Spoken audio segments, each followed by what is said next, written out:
Bonjour à tous, bienvenue sur cette nouvelle vidéo de Ma Bougie. Alors aujourd'hui je me suis lancé un petit défi, ou plutôt c'est Nadia qui m'a lancé le défi.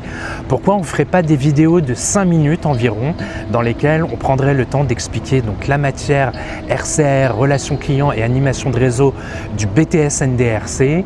Et c'est ce que je vais faire aujourd'hui. Je vais vous expliquer en moins de 5 minutes qu'est-ce qui se passe dans cette matière, qu'est-ce qu'on attend de vous et surtout pourquoi il y a cette matière dans ce BTS, qu'est-ce qu'on peut faire après dans la vie professionnelle.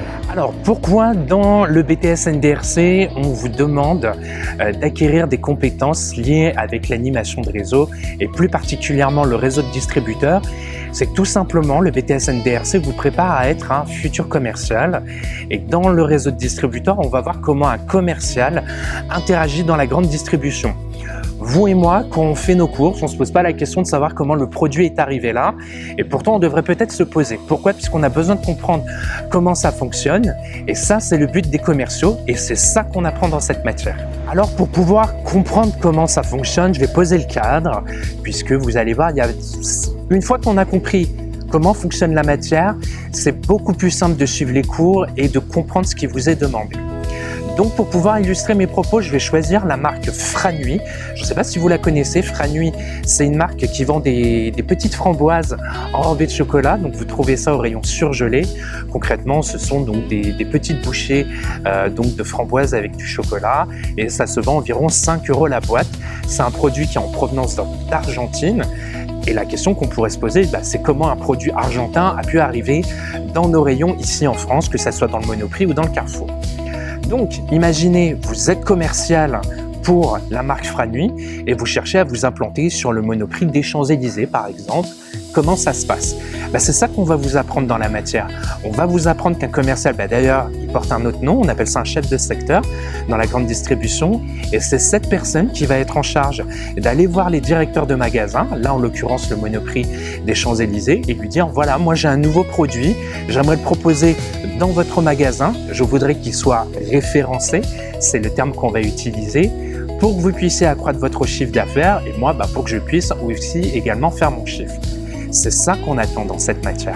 Donc si vous me suivez jusqu'ici, vous vous doutez bien que s'il y a un fournisseur, donc Franuit, et qu'il y a un distributeur, le Monoprix des Champs-Élysées, c'est bien qu'il doit avoir des codes.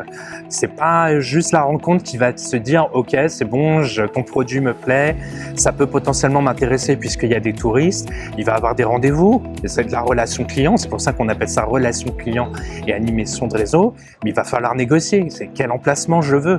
Vous vous doutez bien que Magnum, là, qui vend également donc, des petites glaces et des petites bouchées, ils vont pas laisser la place partir comme ça. Et donc, il va falloir argumenter, il va falloir convaincre le directeur du magasin ou une centrale d'achat de pouvoir proposer son produit. Et donc dans cette matière, c'est ça qu'on va vous expliquer. Quelles sont les techniques d'implantation? Comment on fait pour convaincre? C'est quoi un contrat de référencement justement? Un contrat de référencement, vous verrez en cours, c'est absolument passionnant. C'est exactement comme un salarié et une entreprise. Il y a des informations qui sont obligatoires dedans. Et c'est ça en fait qu'on va vous expliquer dans cette matière. Donc même si vous ne le faites pas dans le cadre de vos études, c'est-à-dire vous ne le faites pas dans un Carrefour ou un Monoprix, on vous demande de connaître la technicité puisque si plus tard vous voulez devenir commercial dans la grande distribution, le BTS NDRC vous permet de poser des bases solides dans la négociation. Et donc, si tu as déjà compris ça, ça veut dire que tu as compris exactement quels sont les attendus que les jurys attendront dans 2 ans. Une fois que tu auras terminé ta formation, on va t'évaluer dessus. Tu vas devoir expliquer concrètement comment toi, en tant que fournisseur, tu as réussi à convaincre un distributeur de faire du business avec toi. Donc, j'espère que cette vidéo t'aura aidé. Le but, c'était vraiment de le faire en moins de 5 minutes, de t'expliquer à quoi sert cette matière et surtout le réseau de distributeurs. Pour la prochaine vidéo, c'est Nadia qui va se lancer dans le défi. Elle va s'équiper au réseau de partenaires. Je vous dis à très bientôt. Lâchez-nous un pouce. Pensez à vous abonner pour ne pas louper les dernières vidéos. On essaie d'en sortir une par semaine pendant cette période de rédaction des fiches et des oraux. N'hésitez pas à poser des questions. Ce sera un plaisir de vous y répondre.